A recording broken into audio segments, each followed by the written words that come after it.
ओम श्री महालक्ष्मी च विद्महे विष्णुपतये च धीमहि तन्नो लक्ष्मी प्रचोदयात्। जय माता दी साथियों, कैसे हैं आप सब। माता महालक्ष्मी की कृपा आप पर व आपके परिवारजनों पर सदैव बनी रहे, इसी कामना के साथ एक बार फिर से आप सबका स्वागत है, अभिनंदन है आपके अपने चैनल आस्था की शक्ति में। आज की वीडियो में हम आपके लिए लेकर आए हैं माता महालक्ष्मी के लिए किए जाने वाले व्रत मार्गशीर्ष बृहस्पतिवार व्रत की कथा, जिसे सरल भाषा में कहा जाए तो अगहन के महीने में आने वाले बृहस्पतिवार मतलब गुरुवार के दिन जो व्रत किए जाते हैं वो माता महालक्ष्मी के लिए किए जाते हैं। जैसा कि आप सब लोग जानते ही हैं कि बृहस्पतिवार का व्रत जो होता है भगवान श्री हरि विष्णु के लिए किया जाता है, लेकिन अगहन के महीने में पड़ने वाले सभी गुरुवार माता महालक्ष्मी के लिए व्रत रखा जाता है। इससे माता महालक्ष्मी की विशेष कृपा प्राप्त होती है, घर में सुख संपदा के भंडार भरे रहते हैं और घर में बरकत रहती है। वैसे तो मार्गशीर्ष में बृहस्पतिवार 4 या 5 पड़ते हैं, लेकिन यदि आप 4 या 5 पूरे व्रत नहीं भी रख पा रहे हैं तो भी आप एक व्रत रख कर माता महालक्ष्मी की विशेष कृपा प्राप्त कर सकते हैं। और यदि आप एक भी व्रत नहीं रख सकते हैं तो साधारण रूप से माता की पूजन करके और कथा को श्रवण कर माता महालक्ष्मी की कृपा के पात्र बन सकते हैं। तो चलिए आइए जान लेते हैं माता महालक्ष्मी के व्रत की कथा। यह कहानी भारतवर्ष के सौराष्ट्र देश में द्वापर युग की है। सौराष्ट्र में उस समय भद्रश्रवा नाम के राजा थे। वे बड़े पराक्रमी राजा थे। उनकी रानी का नाम सूरज चंद्रिका था। रानी दिखने में सुंदर और सुलक्षणा थी तथा प्रतिव्रता भी थी। उन दोनों को 7 पुत्र तथा उसके बाद एक कन्या का वरदान मिला था। कन्या का नाम श्यामवाला था। एक बार महालक्ष्मी जी के मन में आया कि जाकर उस राजा के राजमहल में रहें, इससे राजा को दुगनी धन दौलत की प्राप्ति होगी और वह इस धन दौलत से अपनी प्रजा को और सुख दे पाएगा। गरीब के घर रहे और उसे धन दौलत प्राप्त हो तो वह स्वार्थी की तरह केवल अपने ऊपर ही खर्च करेगा। यह सोचकर श्री महालक्ष्मी जी ने बूढ़ी ब्राह्मण स्त्री का रूप धारण किया। हाथ में लाठी लिए लाठी के सहारे रानी के द्वार तक पहुंची। यद्यपि उन्होंने बूढ़ी औरत का रूप धारण किया था, पर उनके चेहरे पर देवी का तेज था। उन्हें देखते ही एक दासी सामने आई। उसने उनका नाम धाम काम धर्म पूछ डाला। वृद्ध ब्राह्मण का रूप धारित माता महालक्ष्मी ने कहा, बालिके मेरा नाम कमला है, मेरे पति का नाम भुवनेश है, हम द्वारिका में रहते हैं। तुम्हारी रानी पिछले जन्म में एक वैश्य की पत्नी थी। वह वैश्य गरीब था। दरिद्रता के कारण हर रोज घर में झगड़े होते थे तथा उसका पति रोज उसे मारता था। इन बातों से तंग आकर वह घर छोड़कर चली गई तथा जंगल में खाली पेट भटकने लगी। उसकी इस दुर्दशा पर मुझे दया आई।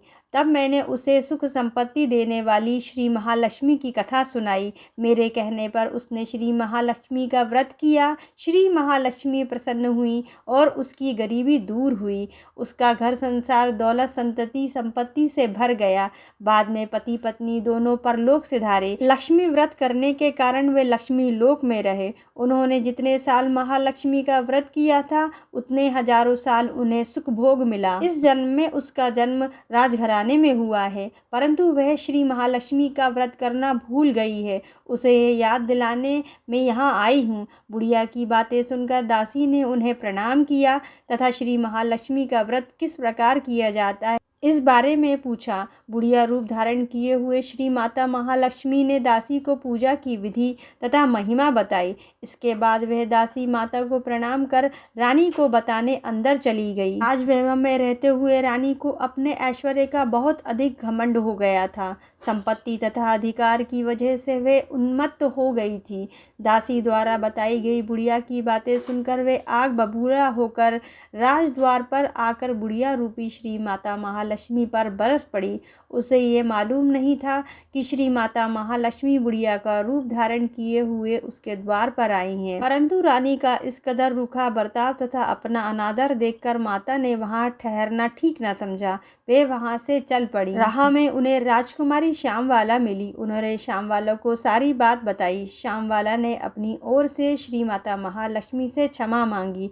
माता को उस पर दया आई। उन्होंने श्यामवाला को श्री माता महालक्ष्मी महालक्ष्मी के बारे में बताया। उस दिन अगहन मार्गशीर्ष माह का पहला गुरुवार था। श्यामवाला ने परम श्रद्धा से श्री माता महालक्ष्मी का व्रत रखा। फलस्वरूप राजा सिद्धेश्वर के सुपुत्र मालाधर से उसका विवाह हुआ।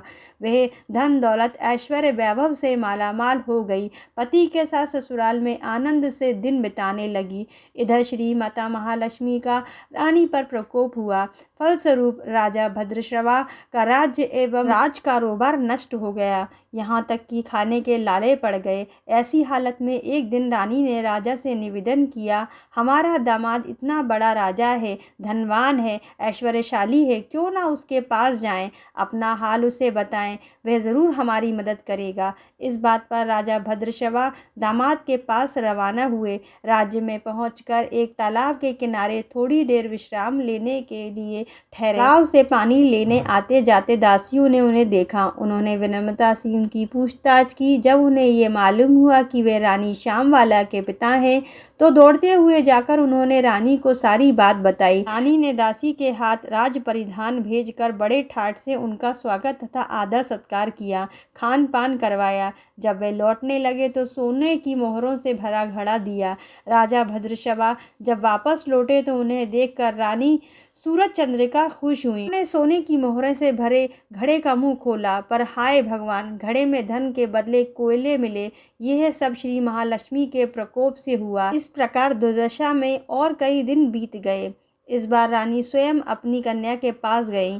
वह दिन अगहन माह का अंतिम गुरुवार था। श्यामवाला ने श्री महालक्ष्मी का व्रत किया, पूजा की, अपनी माता से भी व्रत करवाया। इसके बाद रानी अपने घर आई। श्री महालक्ष्मी का व्रत रखने पर उसे फिर से अपना राजपाट, धन दौलत, ऐश्वर्य प्राप्त हुआ। फिर वह सुख शांति आनंद में जीवन बिताने लगी। कुछ दिनों बाद राजकन्या श्यामवाला अपने पिता के घर आई। उसे अपने घर देखकर सूरज चंद्रिका को पुरानी बातें याद आ गईं। यही कि श्यामवाला ने अपने पिता को घड़ा भर कोयला दिया था और उसे कुछ भी नहीं दिया था। इसी कारण श्यामवाला को पिता के घर आने पर उसका कोई आदर आतिथ्य नहीं हुआ, बल्कि अनादर हुआ। पर उसने इस बात का बुरा नहीं माना। अपने घर लौटते समय उसने पिता के घर से थोड़ा नमक ले लिया। अपने घर लौटने पर उसके पति ने पूछा, अपने मायके से क्या लाई हो? इस पर उसने जवाब दिया, वहाँ का सार लाई हूँ। पति ने पूछा, इसका मतलब क्या हुआ? श्यामवाला ने कहा, थोड़ा धीरज रखें, सब मालूम हो जाएगा। उस दिन श्यामवाला ने सारा भोजन नमक डाले बिना बनाया और परोसा। पति ने खाना चखा। सारा खाना नमक बिना था, इसीलिए स्वाद न आया। फिर श्यामवाला ने थाली में नमक डाला, इससे सारा भोजन स्वादिष्ट लगने लगा। तब श्यामवाला ने अपने पति से कहा, यही है वह मायके से लाया हुआ सार। पति को उसकी बात सही लगी। फिर वे दोनों हंसी मजाक करते हुए भोजन करने लगे। कहा गया है, इस तरह से जो कोई श्रद्धा भाव से श्री माता महालक्ष्मी की पूजा करे, उसे माता की कृपा प्राप्त होती है, सुख संपत्ति शांति प्राप्त होती है, सभी मनोकामनाएं पूरी होती है। परंतु यह सब प्राप्त होने पर माता की पूजा को भूलना नहीं चाहिए। हर गुरुवार को व्रत पाठ अवश्य करना चाहिए। इस तरह से श्री माता महालक्ष्मी की महिमा भक्तों की मनोकामनाएं पूरी करती हैं। इति माता महालक्ष्मी व्रत कथा संपूर्णम। बोलिए माता महालक्ष्मी की जय।